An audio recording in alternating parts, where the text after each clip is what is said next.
makapangyarihan sa lahat. Kami po ay patuloy na lumalapit sa iyo sa hapong ito upang patuloy ka naming maparangalan, patuloy namin na mabigyan o Diyos ng kalwalhatian ang iyong dakilang pangalan. Patuloy ko pong itinataas sa iyo ang kabuuan ng ministry, ang kongregasyon, maging sa lahat ng mga naririto ngayon ay at patuloy mo kami, Panginoon, na ingatan at proteksyonan mo ang bawat sulok ng lugar na ito mula sa unahan, sa hulihan, sa kaliwat, sa kanan.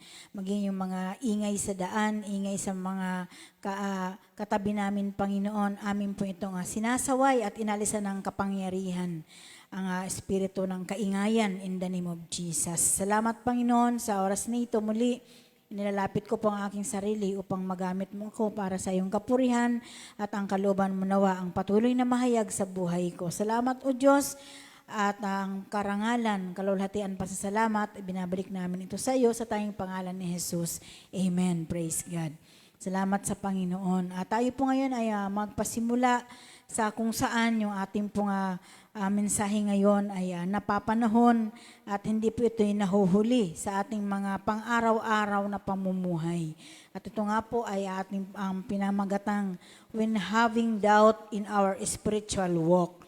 So, sabi dito, kapag nakakaramdam tayo ng pag-alinlangan or doubt sa ating spiritual na paglakad, normal lang ito at hindi tayo nag-iisa. So, ibig sabihin, tayong lahat sa mga panahon na ganito yung sitwasyon natin, lahat tayo ay nakakaranas ng ganitong pagkakataon, mayroong panglulupaypay or pag-aalinlangan sa ating buhay na inilalakaran. At ito nga yung ating spiritual na journey. So, ang pag-alinlangan ay hindi agad ibig sabihin na wala tayong pananampalataya. So, minsan yung pag-alinlangan, hindi ito nangangahulugan na nawala na yung ating pananampalataya. Ito ay isang pagkakataon para mas lumalim pa ang ating pagtitiwala sa Diyos. Yan. So, yung ating dating pananampalataya, nadadagdagan nito kapag tayo ay nagkakaroon ng ganito, na nag-aalinlangan tayo. Ibig sabihin, pinapatatag tayo ng Diyos.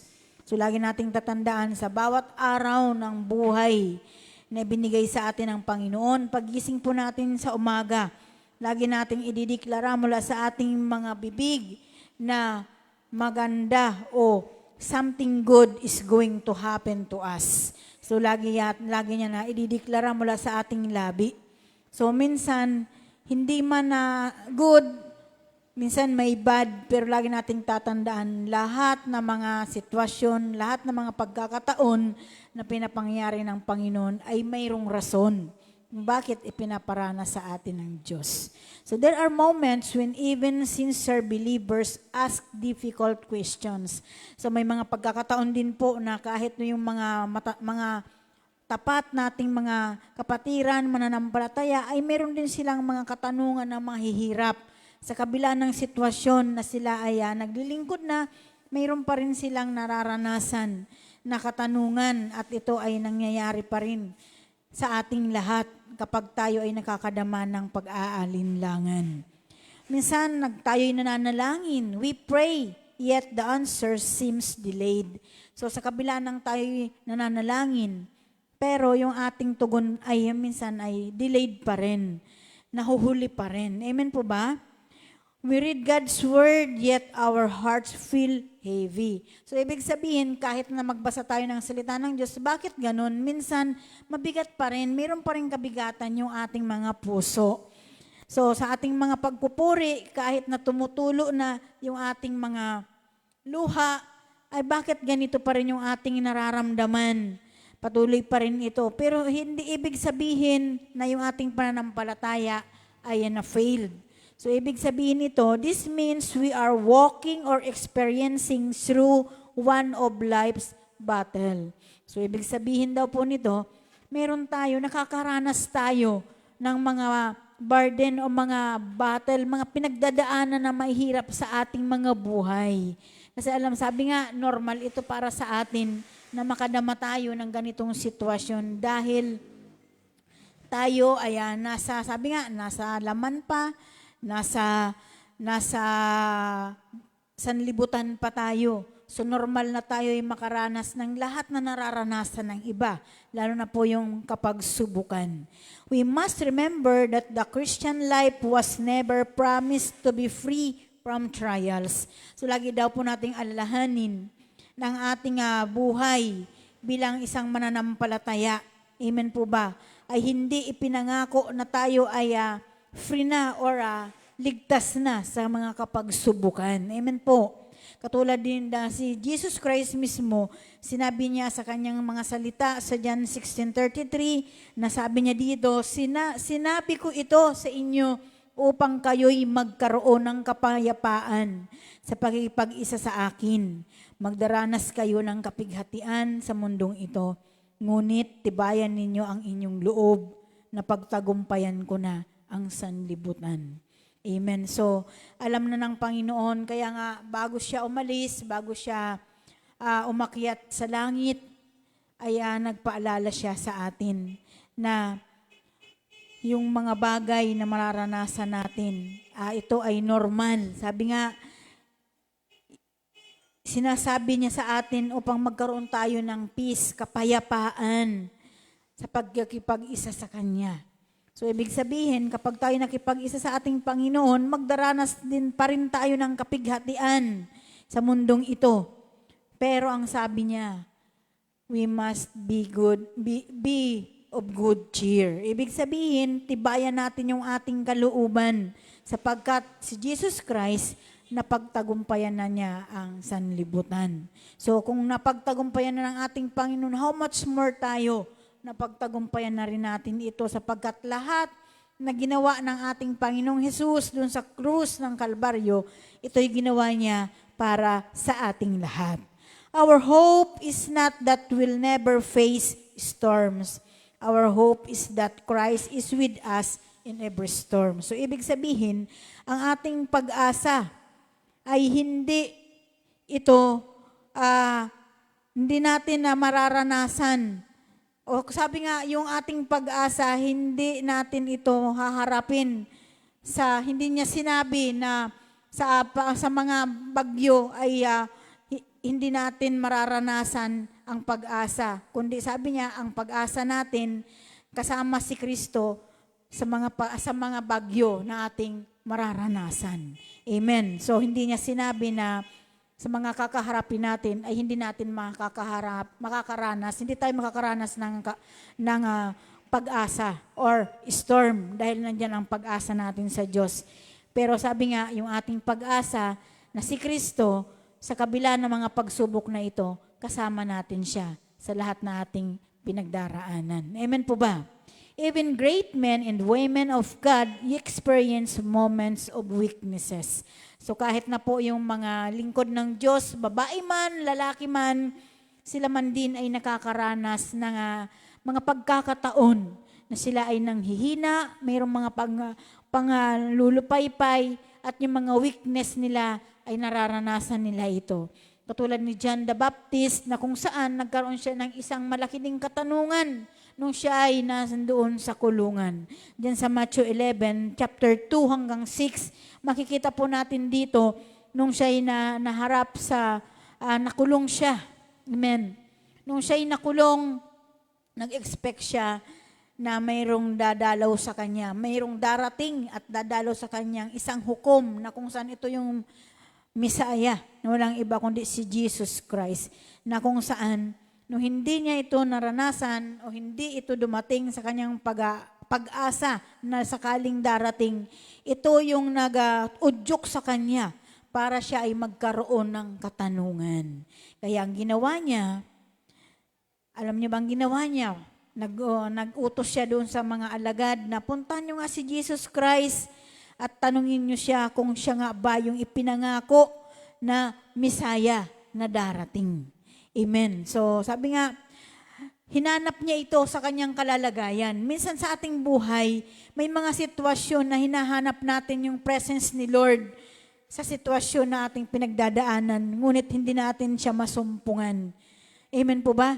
Kasi may mga pagkakataon na si Jesus Christ, mayroong lamang na bahagi sa buhay natin na mas doon natin siya mas higit na kailangan. Amen. Sa panahon ni John the Baptist, Yung attention ni Jesus Christ ay nakatuon doon sa pagpapagaling. Nakatuon doon sa pagpapangangaral ng ebanghelyo ng Panginoon. Nakatuon doon sa kung saan sa mga masigit na nangailangan. Sabi nga, si Jesus Christ, yung kanyang proof na siya nga yun, na na-fulfill niya yung prophecy sa pamagitan ng habag ng Panginoon, napagaling yung mayroong mga sakit, lumakad yung mga pilay, yung mga bingi nakarinig, yung mga bulag nakakita. Amen po ba? Kasi doon siya nakapokus. Hindi siya nakapokus doon sa pangailangan ni John the Baptist na kung saan hinahanap yung presence ni Lord sa panahon na siya ay nakakulong. Umasa si John pero hindi niya natanggap yung kanyang pag-asa, yung kanyang expectation na dadalawin siya ng Panginoon na mayroong hukom na darating na kung saan walang iba kundi si Jesus. Kundi si Jesus na mga panahon na yun, nandun siya. Nangangaral, nagpapagaling, nagpe-perform ng himala. Amen. So malayo doon sa ine-expect ni John the Baptist. Minsan tayo sa buhay natin, meron tayong mga bagay na inaasahan sa Diyos na malayo doon sa gusto nating mangyari kaysa nangyayari na ginagawa ng Panginoon. Amen po? So, doon sa mga napagpukusan ng ating Panginoon, isa itong pagpapala. Kaya nga, sabi nga ni Jesus Christ, He calls those blessed who do not stumble over His non-traditional approach. So, ibig sabihin, yung lahat ng mga napagpukusan niya, yung mga masigit na nangangailangan sa Kanya, sila itong pinagpala sapagkat sa panahon na nangailangan sila at natugunan sa pamamagitan ng presence ng Panginoon, hindi sila natalo. Bagkos sila ay lumakas, sila ay gumaling, sila ay nakakita, sila ay nakalakad, at sila ay nakarinig ng pangangaral ng salita ng Diyos. Amen. So, ibig sabihin, ito yung tinawag ng Panginoon na pinagpala. Amen. Kaya kahit saan man larangan ng pangangaral ng Panginoon, mapalad yung mga nakakapakinig ng pangangaral sapagkat sila ay pagpapalain ng Diyos. Amen. Kaya nga alam niyo po ba, nung panahon na si Mary Magdalene at si Martha doon sa kanilang tahanan, dumating si Jesus Christ upang magpahayag ng mabuting balita ng kanyang ama na kung saan ito yung salita ng Diyos, ay maraming sa pangangaral niya, sa kanya doon habang siya ay nakaharap sa kanyang mga alagad, dumating yung kanyang mga kapamilya. Dumating yung kanyang kapatid, dumating yung kanyang mama, yung kanyang nanay, si Mary.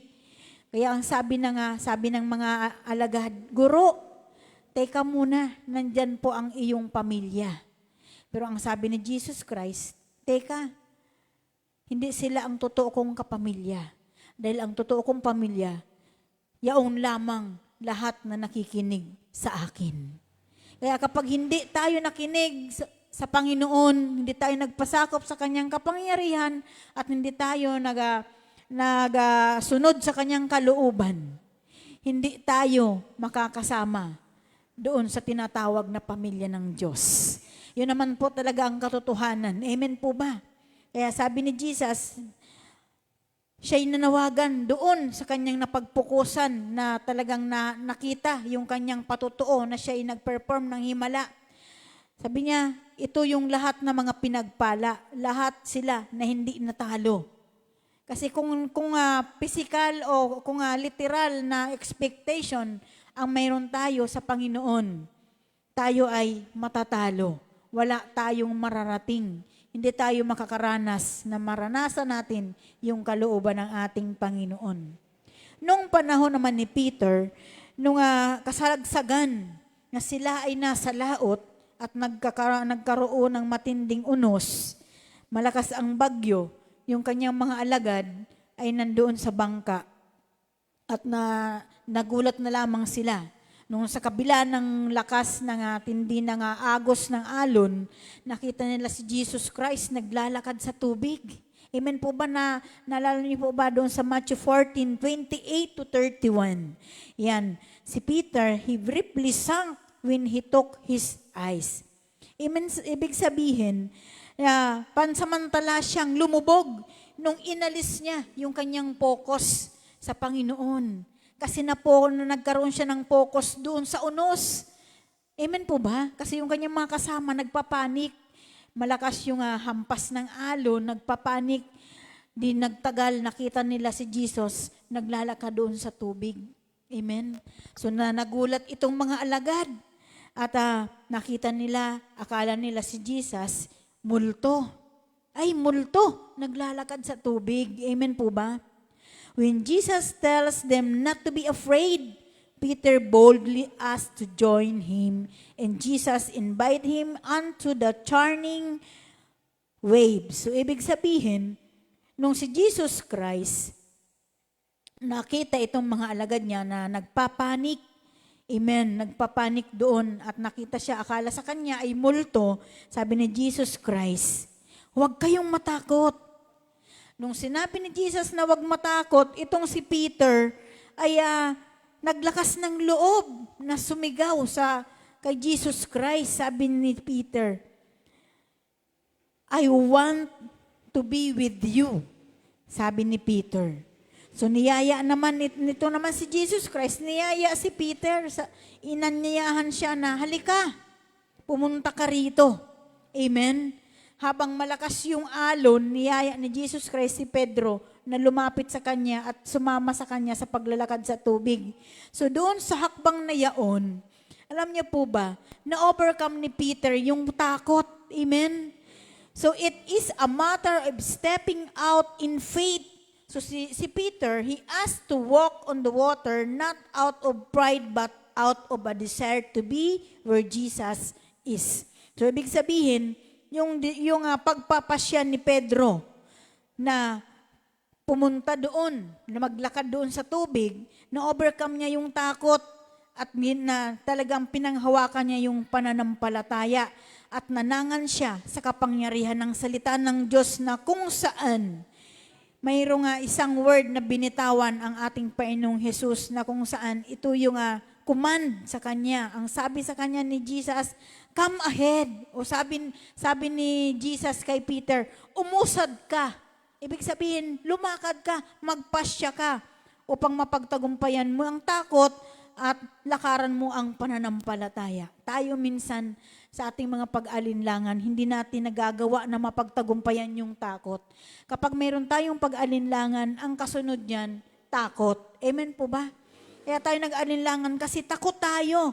Ayaw natin na gamitin yung ating pananampalataya at ayaw nating tayuan ang salita ng Diyos. Ano ba ang pinagagawa sa atin ng Panginoon? Amen po ba?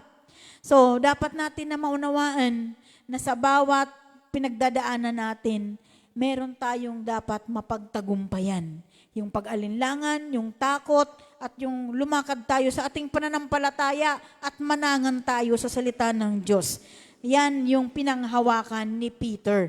Kaya siya nakalakad sa tubig. Hindi para ipagmalaki, hindi para maipagyabang na nakalakad siya sa tubig, kung hindi sa kagustuhan, sa kanyang pagnanasa na makarating siya kung nasaan si Jesus Christ. Tayo, kapag mayroon tayong mga pinagdadaanan na sitwasyon, dinideserba natin na hanapin ang presensya ng Diyos. Kasi lahat gagana eh. Yung takot, kailangan mapagtagumpayan. Amen? Kailangan tayuan natin yung pananampalataya at manangan tayo sa salita ng Diyos. So, doon naman sa John 20, verse 24 to 29, ito naman yung encounter ni Thomas.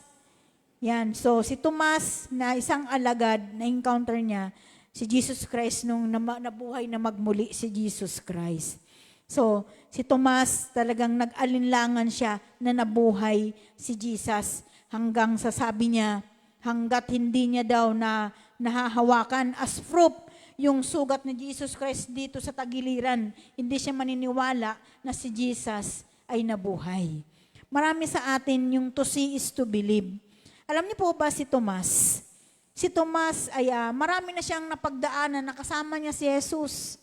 nung si Tomas ay nangaral, si Jesus Christ ay nangaral at nagpapaalam sa kanila na hindi pwede na hindi ako aalis. So sabi niya, nung panahon na yun, nandun si Tomas kasi isa siya sa mga alagad. So sa sitwasyon na yun, hindi na dapat bago kay Tomas na si Jesus Christ ay mabubuhay na magmuli sapagkat alam niya yun dahil alagad siya.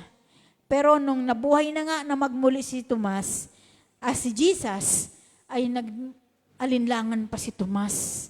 Sabi niya, hindi ako maniniwala na ang guro yan o si Jesus yan maliban na makita ko o mahawakan man lang yung sugat niya sa kanyang tagiliran. So when Jesus appears again, offers the proof of Thomas' demand. So ibig sabihin, dahil hindi nga naniwala si Tomas, si Jesus Christ, habang nagsasama-sama yung mga alagad doon sa isang bahay, kahit nasarado ang pintuan, lumusot si Jesus. Transparent na si Jesus. Lumusot siya dahil siya nga ay resurrected body na. So sa kanyang pagpunta doon sa gitna nila Tomas kasamang ibang mga alagad at ipinakita niya yung proof na kung saan iyon yung hinihingi ni Tomas sa kanya para paniwalaan siya na nabuhay na magmuli yung sugat sa kanyang tagiliran. Kaya nung nakita yun, saka siya naniwala. Ang sabi ni Tomas, "My Lord and my God." Doon lang siya naniwala. Amen? Tayo, minsan sa mga sitwasyon na may hirap, talagang naghihintay tayo na kailangan himala muna bago magtiwala. Amen po ba? Kalimitan ganon. Ang tao ganon. To see is to believe. Kailangan mayroon muna siyang makikita sa atin bago siya susunod. Susunod ako kung pagpapalain mo na. Hindi siya susunod kasi wala naman dumarating. Amen po ba? Alam niyo po ba, kalimitan ganon tayo. Kaya maraming yun yung sinasabi na natatalo sila.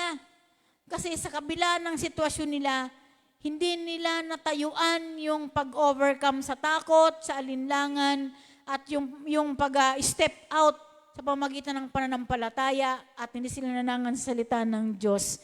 Ano nangyari? Namating sa punto na sabi niya, nasaan naman? Wala namang dumarating. Sabi mo, may pagpapala. Wala namang pagpapala. Kasi nga, to see is to believe. Bago siya susunod, bago siya magtitiwala sa Panginoon, pagpapala muna ang kanyang hinihingi. So, mali po yun. So, kaya sa panahon natin ngayon, marami pa po bang mga Tomas? Si Tomas na nag-doubt. Amen? Si Tomas na nag-alinlangan sa kapangyarihan ng Diyos. Kailangan makita muna yung wound, yung sugat sa tagiliran. So, sa panahon na ngayon, dito sa loob ng simbahan, marami pang mga Tomas. Amen? At mayroon din namang Pedro. Amen? Mayroon namang Pedro, pero kalimitan maraming Tomas. Amen po ba? Sabi nga, when doubt comes, do not feed it with fear.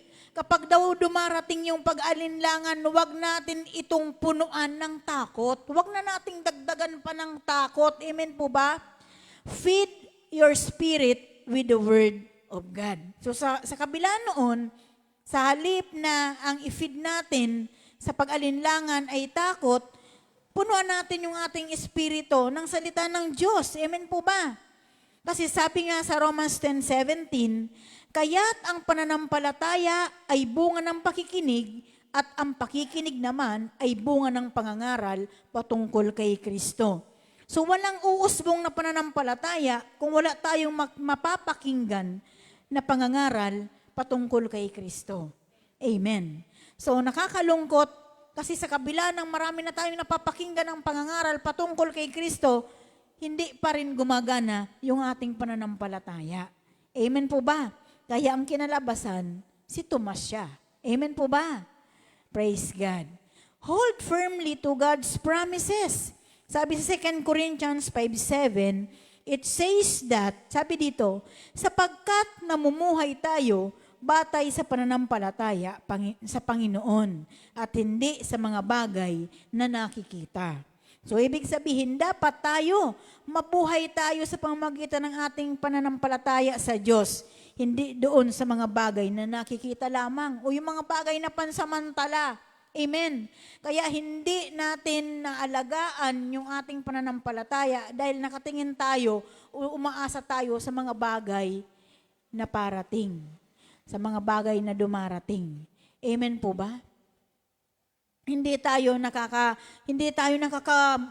go on doon sa sitwasyon na dapat nating mapagtagumpayan dahil nakikita lamang natin, nakatingin tayo doon sa mga bagay sa ating kapaligiran, sa palibot natin. Hindi natin tinitingnan yung mga bagay na sabi nga, hindi pa nakikita ng ating mga mata, narinig ng ating mga tenga, ang mga pagpapala na inakalaan sa atin ng Panginoon, sa ating lahat na nagmamahal sa Kanya. Kung hindi natin pagtuunan ng pagmamahal ang Diyos at hindi tayo maniwala doon sa mga bagay hindi nakikita, hindi natin makakamtan yung mga inihanda ng Panginoon na mga blessings sa atin. Kaya ang kilabasan, katulad ni Tomas, may pag-alinlangan, blessing muna bago siya magtiwala. Nakakalungkot kasi ang katotohanan, pananampalataya bago yung pagpapala. Katulad din niya ng kagalingan. Hindi ka gagaling kung wala kang pananampalataya. Amen po ba? So kailangan gumana. Kailangan mayroon tayong mapapakinggan na salita. Amen po ba?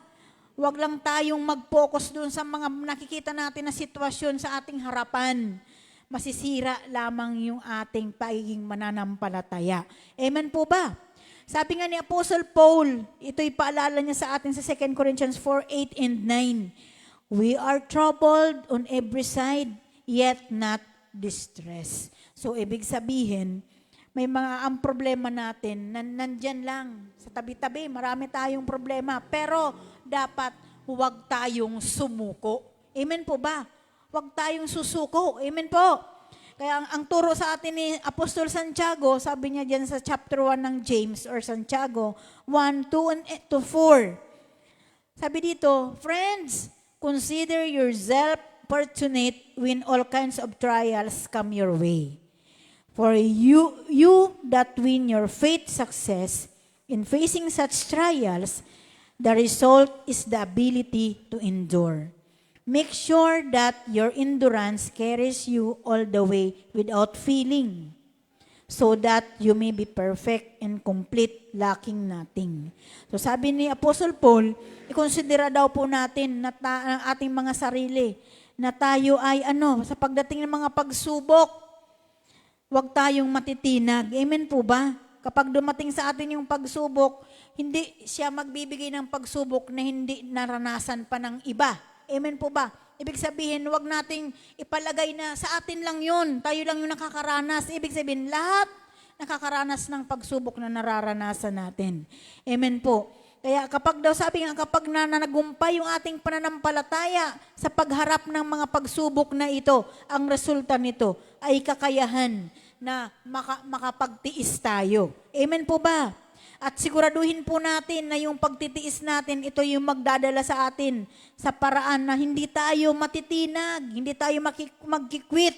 Bagkos, sikapin natin na sa pagdating ng panahon ay maging ganap tayo at hindi tayo magkulang. Amen po ba? Kaya dapat alagaan natin yung ating pananampalataya. So anong dapat nating gawin? Kapag mayroong mga mahihirap na bagay, i-welcome natin. Welcome natin yan. Hindi natin pwedeng pabayaan o hindi natin pwedeng i-despise sapagkat sabi nga, ibinigay yan sa atin, harapin natin. Amen po ba? We must welcome hard times. Treat test as a gift because it tested your trust. Amen. So sabi nga, kapag mayroong mga hard times na dumarating sa atin, i-welcome natin yan at ituring natin na iyan ay isang regalo sapagkat ang pagsubok, iyan ay sumusubok sa ating mga pagtitiwala. Amen po ba? Ipakita natin yung totoong pananampalataya sa panahon ng pagsubok. Kapag may mga pressure, it proves how strong our faith truly is. So yung mga pressure na yan na dumarating sa buhay natin, mga kagipitan na yan, kapag gipit na gipit ka na, yan ay nagpapatunay kung paano natin mapatatag yung ating pananampalataya. Nakikita diyan sa kagipitan yung tunay na pananampalataya na mayroon tayo. Amen po ba? And stay the course. Sabi nga dito, do not quit. So, keeping with a plan or task until it is completely done, even when things get very hard. So, kahit daw na napakahirap na ng mga bagay, manatili tayo doon sa kung ano yung ating pinagpupukusan. Amen po ba? Do not rush to escape hard trials. So, wag daw po tayong magmamadali na iwasan yung mga mahihirap na mga pagsubok. Kaya kung maaari, Lord, hanggat kaya ko, sige lang. Kasi tayo naman yung makikinabang. Yan yung magsusubok sa ating pananampalataya. Amen po ba? May natutunan po ba tayo? And then, we must grow up, be mature. So, sa pamamagitan ng mga pagsubok, dapat maging matured tayo. Hindi tayo yung parang mag-iisip bata, kundi dapat ito yung magdadala sa atin sa pananampalataya na matured. Amen. Hello. Let troubles build our character so we grow complete and strong. So, ayan daw po natin yung mga pagsubok na yan ang magbibuild up ng ating mga pag-uugali, yung ating mga, yung ano ba yung, pag may problema tayo, ano ba yung lumalabas sa atin? Yung luma bang tayo o yung binago ng tayo? Amen po ba? Kapag may pagsubok. So, hayaan natin na lumago tayo at maging matatag tayo sa pamamagitan ng mga problema na yan. So, wag makita yung kung sino ka. Minsan, pag may pagsubok tayo, nakikita pa rin, lumalabas pa rin yung lumang ikaw, yung lumang ako. Amen po ba? So, sabi nga ng sumulat ng Hebreo na kung saan si Paul, sabi sa 10:23 ng Hebrews, hold fast the profession of our faith without wavering, for He is faithful that promised. So, itong talata po na ito ay nag-encourage po sa ating lahat na manatili tayong matatag sa ating pananampalataya. Lalo na kapag yung buhay natin ay dumarating yung hirap. Kahit na mahirap yung nilalakaran natin, dapat manatili tayo sa ating pananampalataya. Huwag tayong sumuko, magpakatatag tayo sa ating pag-asa at huwag mag-alinlangan sapagkat ang nangako sa atin ay maaasahan. Amen? So yun yung sabi ni Paul. Yan yung pinapakiusap sa atin ni Apostol Pablo na magpakatatag tayo sa ating pag-asa. Kaya mahalaga po yung pag-asa. Huwag tayong mag-alinlangan.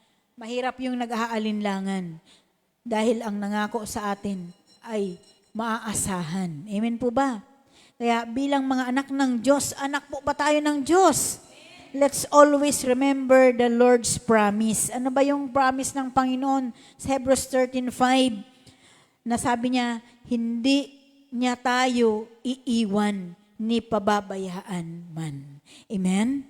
Kaya sabi nga sa Romans 8:38-39, nothing shall be able to separate us from the love of God which is in Christ Jesus our Lord.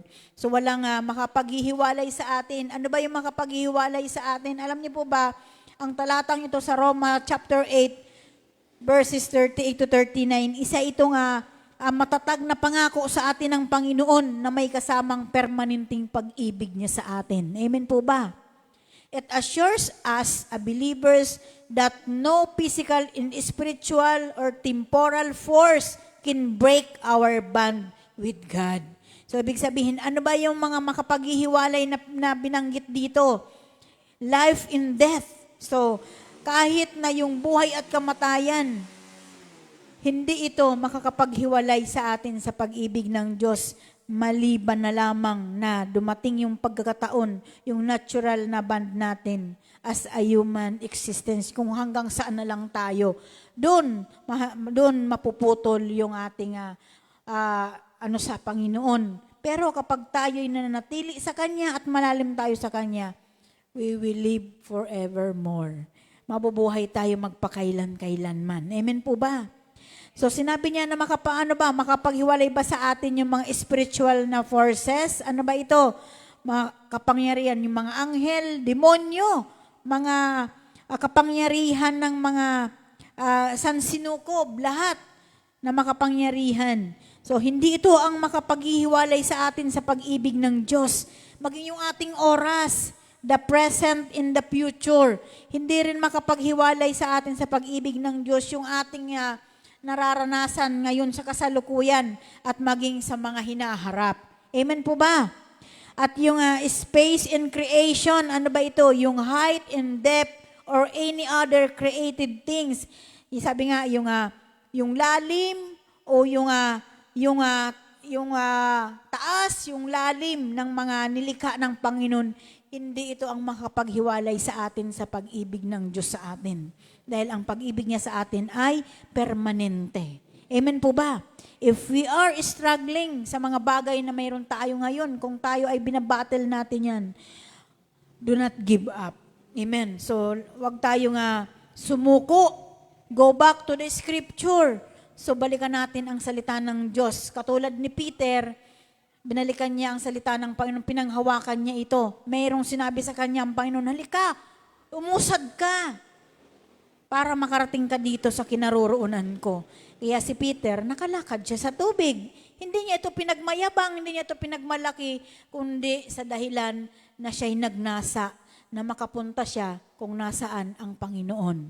Amen? Dapat ganun tayo. Hindi tayo dapat nagmamayabang sa kabila ng ating mga sitwasyon na pinagdadaanan. We must stay in prayer. So laging pinapalala sa atin ni Bishop na manatili tayo sa panalangin. Kasi kapag hindi tayo nananalangin, wala tayong lakas, wala tayong panlaban, lagi tayong talunan. Amen po ba? Remain in fellowship with other believers. So manatili tayo sa pakikisama sa mga kapatid natin. Our season of testing will not last forever. So lagi po nating tatandaan yung panahon o yung pagkakataon ng pagsubok, hindi naman ito panghabang buhay. Sabi nga ng isa kong kakilala, kung may ulan, may init. 'Di ba? So nakita nyo, tumila yung ulan. Wala mang init, pero hindi na natiling maulan. Amen po ba?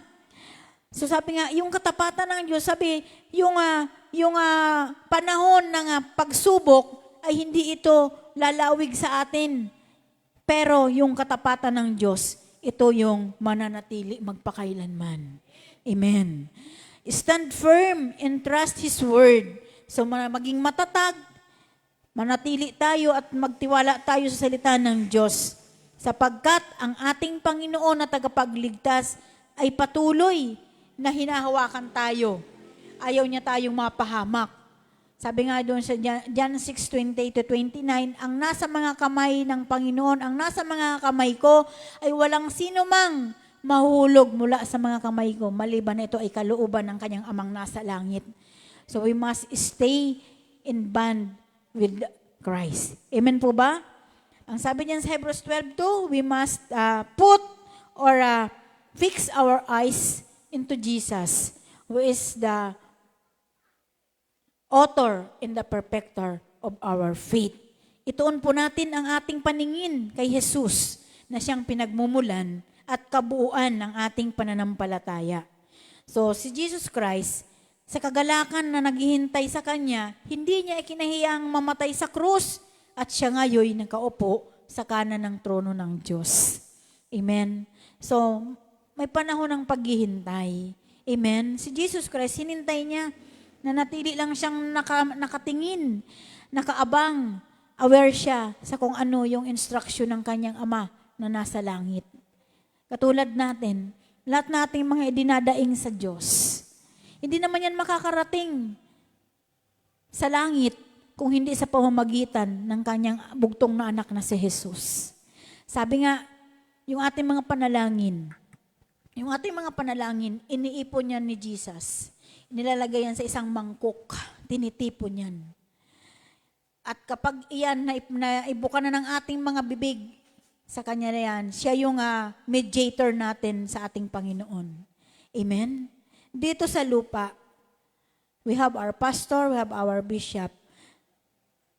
kami yung nagdadala sa presensya ng Panginoon sa buong kongregasyon as a servant of God.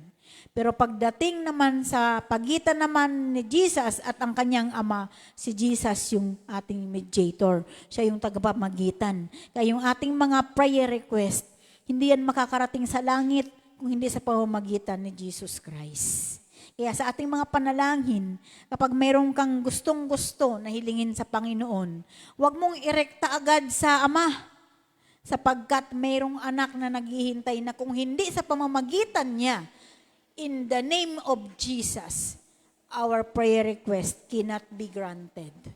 Hindi yan matutugon ng Ama na nasa langit kung hindi sa pamamagitan ni Jesucristo, na ating Panginoon at tagapagligtas, na siyang tumubo sa atin mula sa ating mga kasalanan. May natutunan po ba tayo? Maliwanag po ba? Tandaan po natin, kapag may alinlangan, nasisira yung pananampalataya. So yung alinlangan, kapag dumating sa buhay natin, huwag na natin dagdagan pa ng takot. Yan lang yung pinaka-mere na lesson natin. Yung doubting, huwag na nating i-feed up pa ng fear. Huwag na nating dagdagan pa ng takot. Kung tayo nag-alinlangan, it's normal for us na mag-alinlangan, pero huwag nating dagdagan ng takot. Amen? We must overcome fear. Amen? I-overcome natin yung takot. Manatili tayo sa salita ng Diyos. Amen. Katulad ni Peter, na natili siya sa salita, may sinabi si Jesus pinanghawakan niya yung word, come ahead. Halika, punta ka rito. Amen. Dahil doon, napanagumpayan niya, nakalakad din siya sa tubig. Pero nung wala yung focus niya kay Jesus, nalunod siya. Kasi hindi siya nakakonek kay Jesus. Wala siyang connection.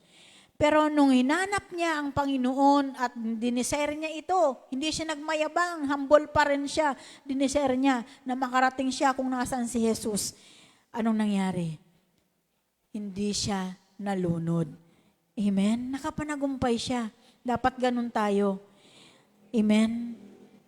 When doubtings come, do not feed it with fear.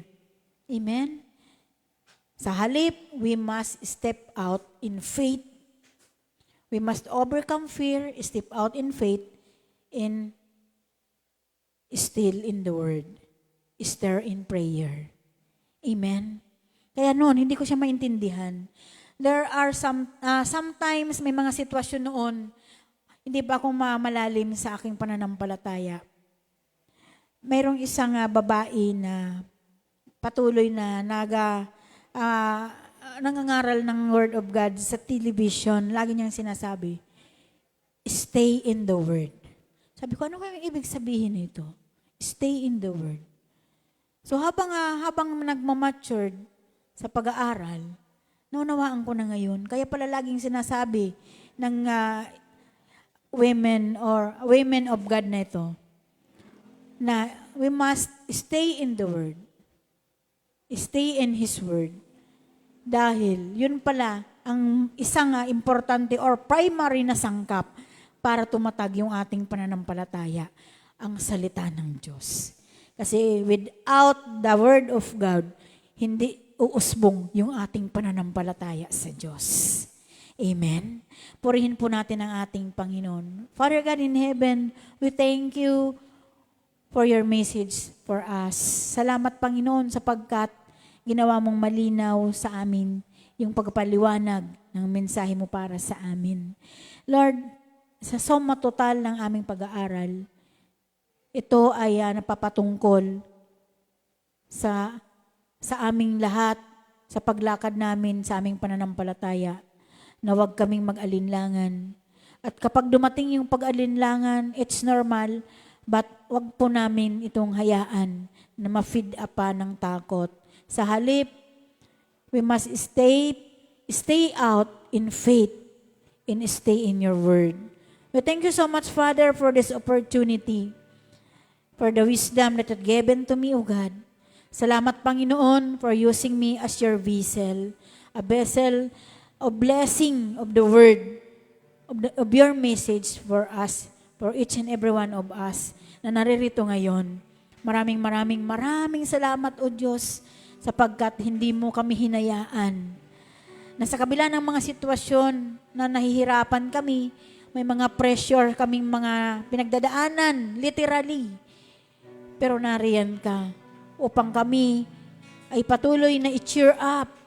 Lord, thank you for your word that be of good cheer. Huwag kaming matatakot sapagkat ikaw nga, ikaw ang Diyos